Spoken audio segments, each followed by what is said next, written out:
Bismillahirrahmanirrahim.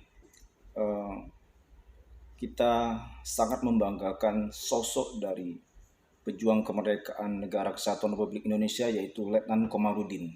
Beliau adalah sosok seorang pejuang yang sangat tangguh, berani, selebor, dikenal dengan ugal-ugalan dan sangat pemberani.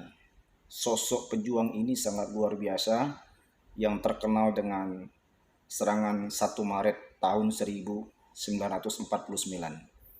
Para pemirsa, mengenai Letnan Komarudin ini, beliau adalah lahir di daerah Kei Kecil Barat, Maluku Tenggara, dengan nama aslinya Eli Yakin Teniwood.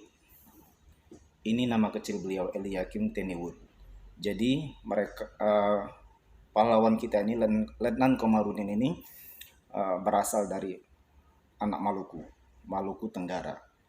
Dalam hal ini beliau dikenal dengan sosok pejuang yang sangat pemberani, sangat cerdas, berani, kocak, selebor, ugal-ugalan. Ini yang sangat menarik dalam perhatian publik masyarakat Indonesia bahkan dunia. Karena pada saat itu Belanda kocar-kacir dibuat oleh Letnan Komarudin ini. Karena dengan keberaniannya, dengan ugal-ugalannya, beliau sebenarnya pada tanggal 1 Maret 1949 itu serangan dilakukan, tetapi beliau tanggal 28 Februari sudah melakukan serangan kepada tentara Belanda. Beliau sangat anti kolonial. Ini menurut beliau merupakan suatu siasat perang. Jadi seharusnya tanggal 1 Maret, ternyata tanggal 28 Februari beliau sudah bikin itu kocar-kacir tentara kolonial Belanda. Sehingga tentara kolonial Belanda sangat kewalahan dan mereka luar biasa ketakutan dan lari kocar-kacir oleh serangan pasukan dari Letnan Komarudin. Letnan Komarudin ini sebagai Komandan Peleton 101 SWK yang dipimpin oleh Mayor Sarjono. Selanjutnya beliau dikenal dengan kebal. Beliau memang seorang yang kebal. Beliau seorang yang kebal, sakti dan pemberani. Karena memang beliau ini terkenal dengan religi. Orang masih cicitnya Mbah Kiai Abdurrahman yang pada saat itu merupakan ulama besar terkenal, yaitu pada kepemimpinan Sultan Hamengkubuwono di Sleman, Yogyakarta.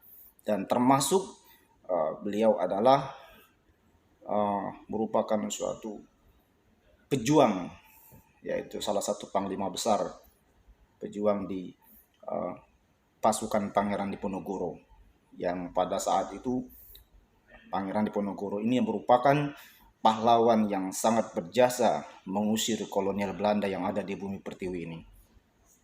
Hadirin yang berbahagia, para pemirsa, mengenai bahwa informasi Letnan Komarudin ini pernah diutus berserta pasukannya ke Malambong untuk menumpas DITI. Namun ternyata isunya beliau ngopi-ngopi bersama dengan pasukan pemberontak DITI ini. Karena mengingat beliau juga teman sejawat dengan pasukan-pasukan DITI ini, jadi ngopi bersama.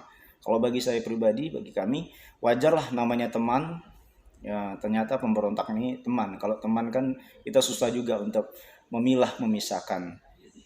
Kadang kalau udah dekat banget teman itu gimana pun masih rasa keakraban itu. Tapi untuk kebenarannya beliau terlibat atau tidak di pemberontakan ini, kita harus klarifikasi terlebih dahulu dong. Benarkah beliau terlibat langsung sebagai pemberontak juga atau enggak? Itu harus dibuktikan dengan bukti fakta yang nyata.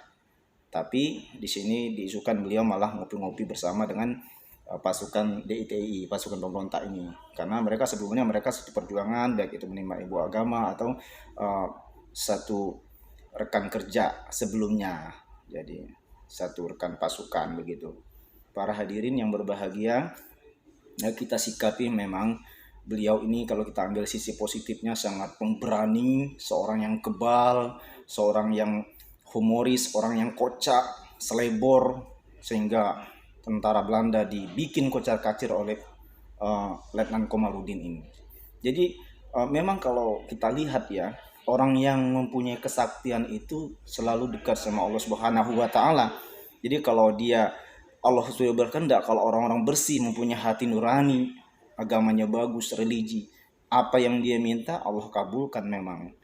Apalagi minta kebal apa segala macam, karena tujuannya baik untuk melindungi negara kesatuan Republik Indonesia ini untuk uh, mengusir para penjajah. Karena pada saat itu kan kita memang benar-benar harus mendekatkan diri kepada Allah Subhanahu wa taala karena keterbatasan semua alutsista, segala perlengkapan kita untuk mengusir para kolonial Belanda hanya modal dengan keimanan dan ketakwaan, sehingga beliau diberikan kekuatan oleh Allah kebal. Itu subhanallah, karena kedekatannya kepada Allah Subhanahu wa taala dan niat baiknya dan kesuciannya. Barakallah. Semoga sosok dari keberanian, kecerdasan dan ketangguhan serta kesucian dari semangat juang Letnan Komarudin ini bisa memupuk, kita ambil sisi positifnya, bisa memupuk semangat generasi milenial anak bangsa negara kesatuan Republik Indonesia ini ke depan akan menjadi lebih semangat lagi untuk berbuat kebajikan, selalu mempertahankan kedaulatan negara kesatuan Republik Indonesia yang kita cinta ini. Amin.